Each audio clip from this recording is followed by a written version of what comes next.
Mary, it's me, he said, his voice a ghost from the past. It had been a decade since my ex-husband and our son's wife vanished into thin air after eloping.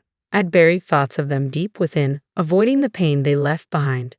But now, unexpectedly, his voice pierced through the years. I'm going to move into your parents' place. You're still there, aren't you? His demand was as startling as it was unwelcome. I'm sorry for the abruptness, but you need to vacate my home, he insisted, leaving no room for negotiation. His request caught me off guard. A decade had passed since we last exchanged words, and his sudden reappearance left me bewildered. What could he possibly want now, after all this time? And why was he asking to move into my parents' home with his unfaithful partner? Still bunking with the folks, huh? Any new spouses since we last talked? His inquiry dripped with a mix of curiosity and condescension. Get out of there pronto. Anger surged within me for the first time in a decade, fueled by his audacity to mock me further. Little did he know, my living arrangements had changed drastically over the years. Sorry, but if you're eyeing my parents' place, you're out of luck, I retorted. Huh? His confusion was palpable, a stark contrast to the rage boiling within me. I made it clear to him that after a decade, my determination had only grown stronger. Mary Kane, 60 years old, and still teaching part-time at a private school, I asserted. Despite being at retirement age, I persisted with my part-time work, albeit with a reduced salary. My admiration for my parents, both esteemed educators, stemmed from cherished memories of my childhood. Their influence fueled my ambition to follow in their footsteps. There was a time when I had a husband, Stephen, but that chapter ended in divorce a decade ago, and now, out of the blue, he resurfaced after all these years of estrangement. Stephen and I first crossed paths in college, back when I was just 21, juggling part-time teaching at a tutoring center with my studies in education. Stephen, a fresh face at the tutoring center, had recently stepped into the role of a part-time teacher. Despite his seniority in years, it fell upon me with my longer tenure to mentor him as directed by the center's director. As I guided him through the ropes, our camaraderie blossomed into a close friendship, which eventually bloomed into something more. 3 years of courtship later, we exchanged vows and welcomed our son Michael into the world. With graduation came a full-time teaching position for me, prompting my departure from the tutoring center. Our journey together as a family was just unfolding, filled with promises of a bright future. 25 years flew by, witnessing Michael find love in Sarah, whom he'd met during his studies at a design school in New York. We rejoiced in their union, hopeful for the happiness they would build together as a couple. Then, unexpectedly, Michael returned home, burdened with something he needed to share. Mom, you're still married to Dad, right? His question, though seemingly innocuous, stirred a mix of emotions within me as I welcomed him back, the worry beginning to settle in. I spotted Dad strolling through Brooklyn with Sarah, Michael disclosed. Okay, I replied, my mind racing with disbelief. According to Michael, he caught sight of Sarah and Dad arm in arm last Friday night in Brooklyn's bustling hotel district. Suspicion gripped him, prompting him to tail them discreetly.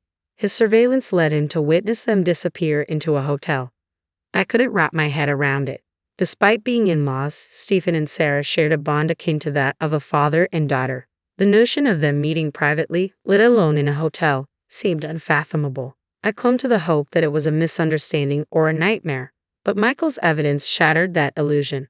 The image on Michael's phone screen depicted a crystal-clear snapshot of Dad and Sarah entering the hotel arm in arm, unmistakably captured on a Friday night. Dad's excuse of overtime at the office crumbled in the face of this damning proof.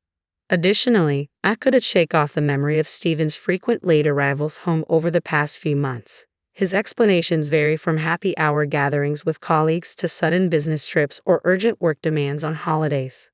Initially, I accepted his excuses without much skepticism, but upon closer reflection, I realized these occurrences had become more frequent lately. There seemed to be a pattern emerging, one that made me increasingly uneasy. Could these excuses be a cover for spending more time with Sarah? Requesting Michael to forward the image, I assured him I would confront his father before bidding him good night. Anticipation gnawed at me as I awaited Stephen's return home that evening. When he finally arrived, the scent of alcohol clung to him, aggravating my nerves. Summoning my courage, I approached him directly. Stephen, Michael mentioned something today. Did you meet Sarah last Friday? Yeah, he stammered, his response lacking conviction. We did cross paths briefly. We chatted a bit, I think. His sudden alertness and the shift in his gaze didn't escape my notice. Sensing my apprehension, he countered with a question of his own. What exactly did he tell you? He mentioned spotting you and Sarah entering a hotel in Brooklyn. I disclosed, my voice tinged with concern. As I spoke, I held up the picture Michael had given me. Stephen's reaction was immediate. His eyes widened, and he seemed to choke on his words, his gaze darting around as if seeking an escape. Finally, with a heavy sigh, he seemed to resign himself to the truth. I can't believe Michael caught us, he muttered, his tone a mixture of surprise and resignation. I let myself get carried away. It's unforgivable.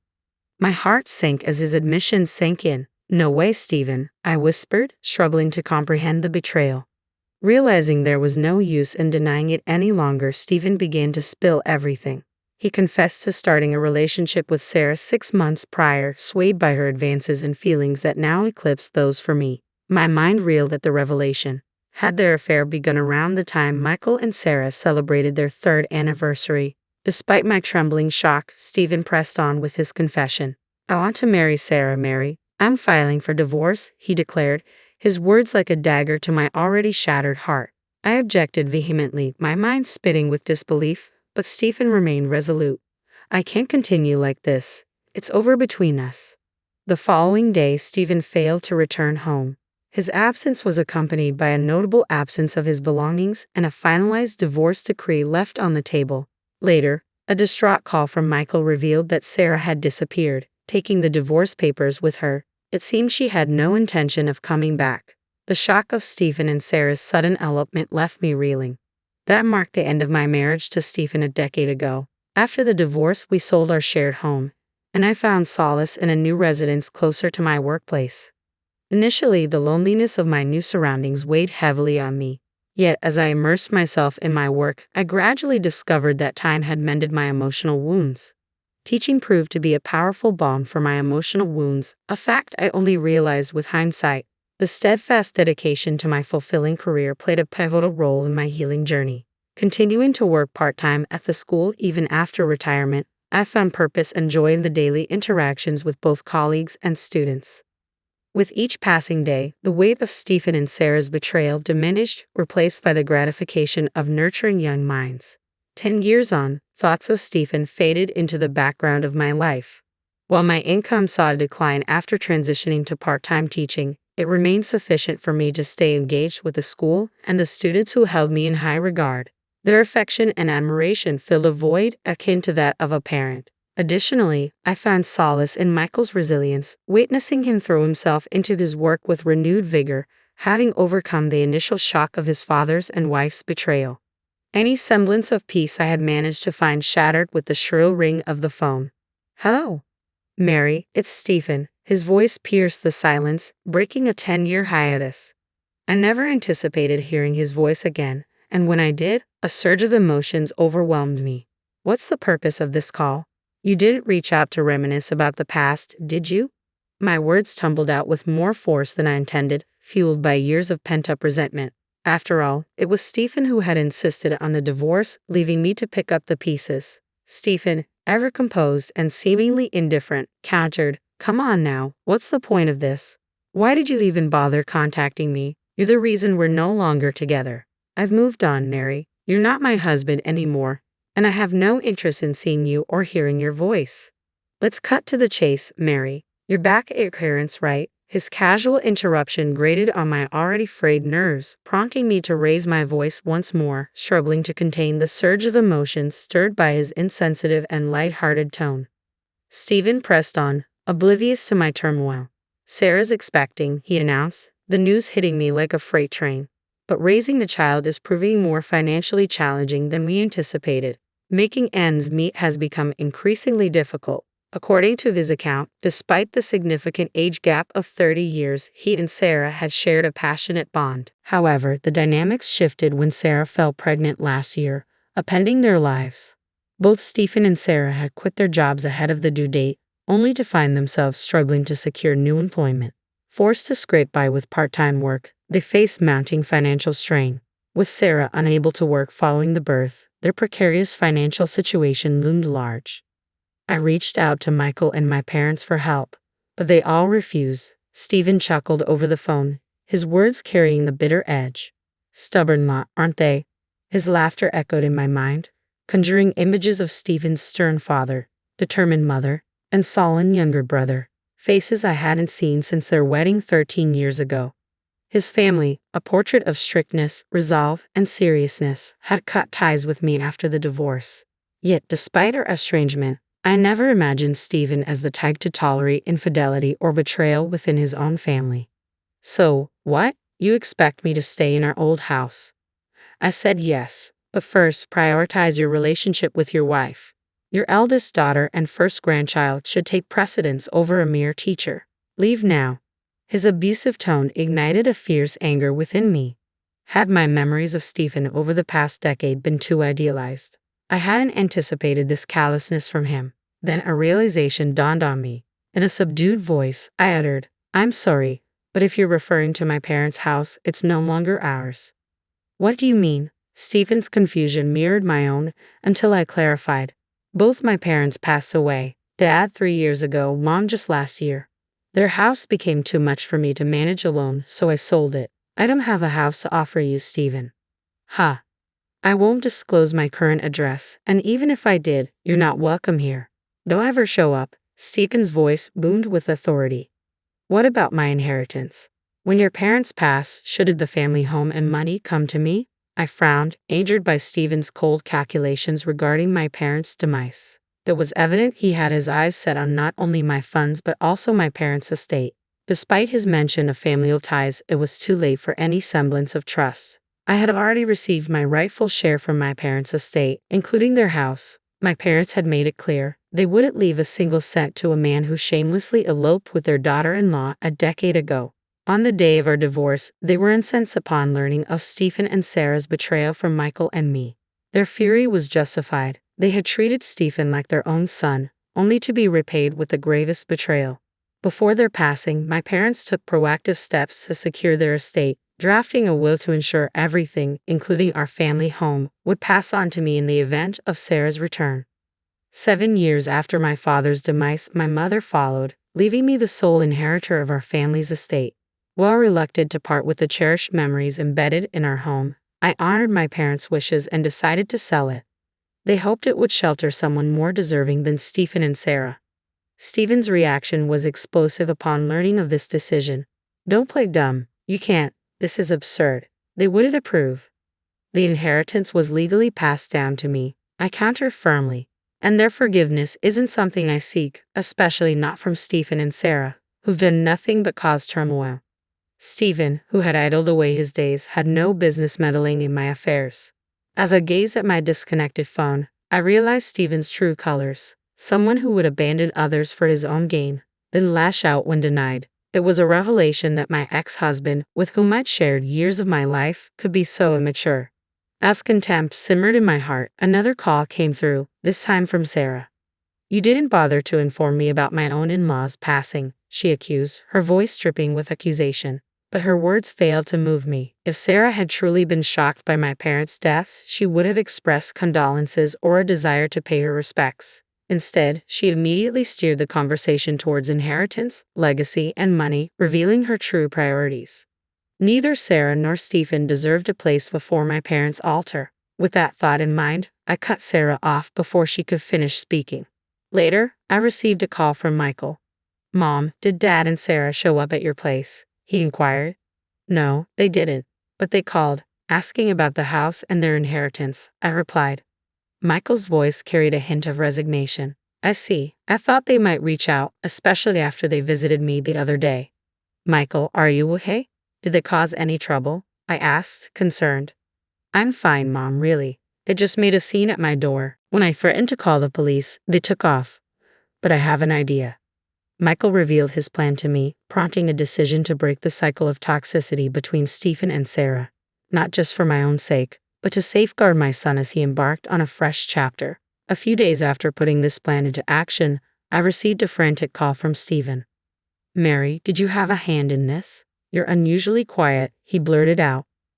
Don't play innocent. What's going on? I demanded. They're on their way to our place, Stephen disclosed. They? Who? I pressed for clarification. Stephen explained that 7 women were en route to their apartment, his unfaithful partners. It appeared he'd been carrying on affairs with 7 other women, in addition to Sarah.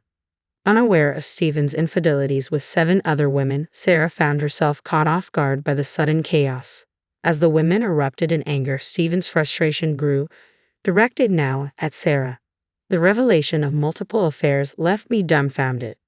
I knew it was you. How did you uncover my secret? Stephen demanded. I wonder, I retorted, considering I have nothing left after my ex-husband abandoned me for another woman 10 years ago. What? Stephen's shock was palpable.